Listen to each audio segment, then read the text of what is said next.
Olá pessoal, sou o professor Silvio Freitas e hoje nós vamos falar mais uma vez sobre a lei dos cossenos. A gente vai fazer uma visita à lei dos cossenos, mas agora para comparar aquelas duas fórmulas que nós demonstramos para você que são aplicadas.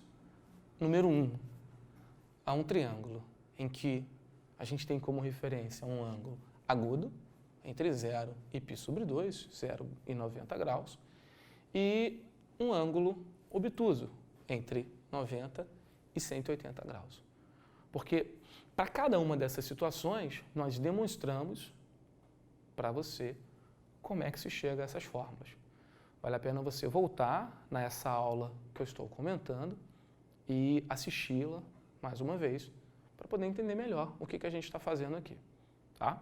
Bom, então, recapitulando, para um ângulo agudo, esse ângulo alfa, a lei dos cossenos, nós demonstramos a fórmula e fica desse modo. A ao quadrado igual a b ao quadrado mais c ao quadrado menos 2 vezes b vezes c vezes o cosseno do ângulo alfa. E para um ângulo obtuso, a gente não usou o alfa. A gente usou o ângulo externo dele, desse alfa. Vamos chamá-lo aqui de beta. E aí, nós escrevemos para você que a ao quadrado é igual a b ao quadrado mais c ao quadrado mais 2 vezes b vezes c vezes o cosseno de beta. Tá? Nós escrevemos essa situação aí para vocês. Bom, e aí você ficou na cabeça com duas fórmulas. Uma usando menos 2 vezes bc vezes o cosseno de alfa e outra usando mais 2 vezes bc vezes o cosseno de beta, onde beta é o suplemento de alfa. E é nisso daí que a gente vai se pegar inicialmente, que beta é o suplemento de alfa. Acompanha comigo aqui no próximo quadro.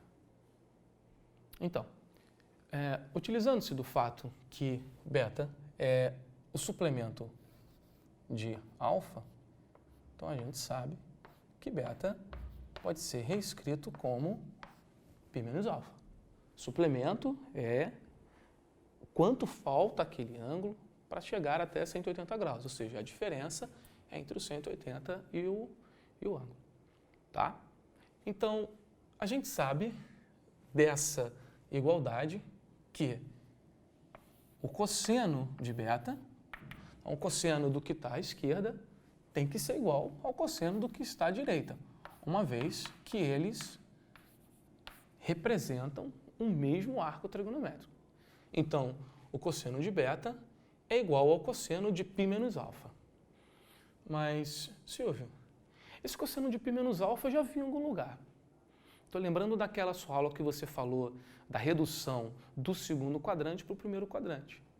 Lembra?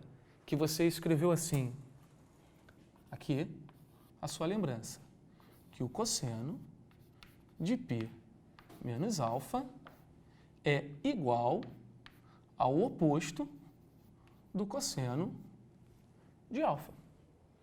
É isso que a gente precisa recordar. É isso que a redução do segundo quadrante para o primeiro vai te dar uma facilitada na lei dos cossenos.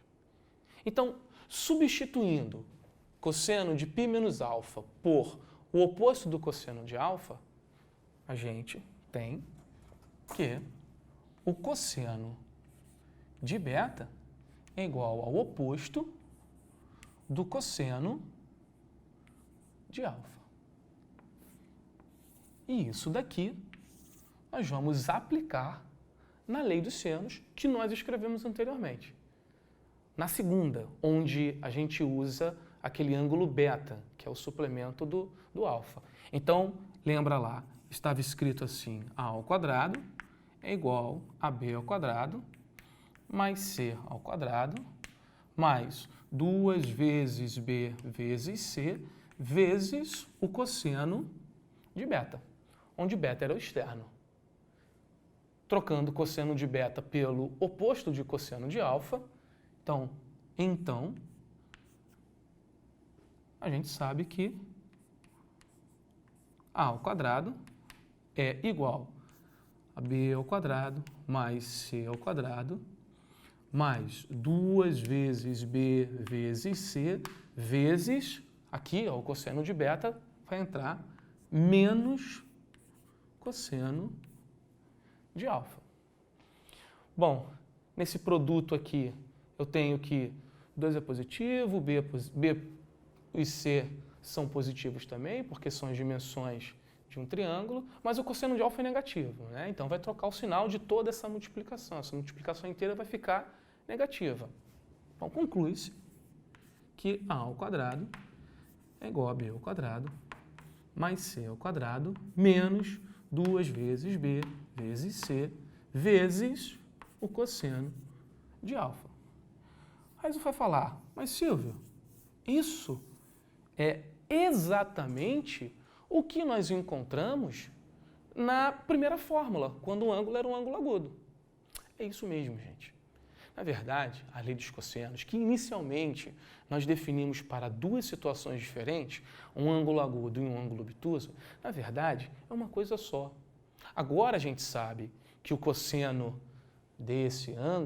do cosseno desses ângulos, tem o mesmo valor.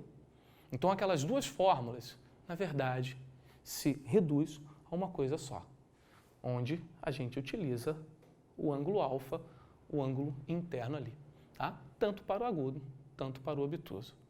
Vamos ver isso numa questão? Então, vou repetir uma historinha que vocês já devem ter ouvido numa das nossas aulas. Temos um triângulo ABC, tá?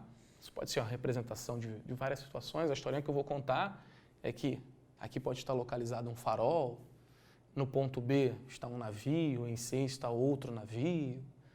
Eles estão distantes aí do farol 7 unidades e 8 unidades. E o ângulo formado, tá? O ângulo de visão ali, a partir do farol, é de 120 graus.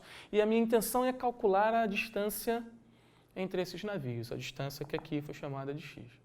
Então, o que eu vou utilizar? A dica é 2 lados e um ângulo, lei 2 cossenos, tá? Então, aplicando a lei dos cossenos, eu tenho x ao quadrado é igual a 7 ao quadrado mais 8 ao quadrado menos 2 vezes 7 vezes 8 vezes o cosseno do ângulo dado. Olha lá, que é o cosseno de 120 graus. Tá? De novo, não me preocupei aqui em usar ângulo externo, nada. O próprio ângulo dado. Porque isso aqui a gente já sabe calcular. E aí? Bom, agora é só desenvolver. X ao quadrado é igual a 49 mais 64 menos 2 vezes 56, que é o 7 vezes 8, vezes o cosseno de 120. Aqui é que você tem que pensar um pouquinho, tá? 120 está no segundo quadrante o cosseno é negativo. E aí você aplica a redução do segundo para o primeiro quadrante e você sabe que o cosseno de 120 é igual ao cosseno de 60, claro. Um é positivo, o outro é negativo, tá? Bom, x ao quadrado fica igual a 49 mais 64. Bom, aqui você vai multiplicar dois números negativos. Então, o resultado vai ser positivo, tá? E aí tem 2 vezes 56 vezes o cosseno de 60, que é meio. Bom, nessa multiplicação eu tenho aqui 2,5, são números inversos, na multiplicação se anulam, tá? E aí, 49 mais 64 mais 56 dá 169. Então, x ao quadrado é igual a 169. Aqui ao lado, olha, x ao quadrado é igual a 169. Então, x é a raiz quadrada de 169, pode ser mais ou menos 13. Nesse nosso caso aqui, x é a distância entre dois navios, é a medida de um segmento de reta, então o que nos interessa é o 13 positivo. E aí tá. A solução da questão utilizando a lei dos cossenos, não tendo com que se preocupar com o ângulo interno ou ângulo externo. Usa apenas o ângulo dado. Tá certo? E é isso aí, galera. Foque nos estudos, um forte abraço e até nossa próxima aula.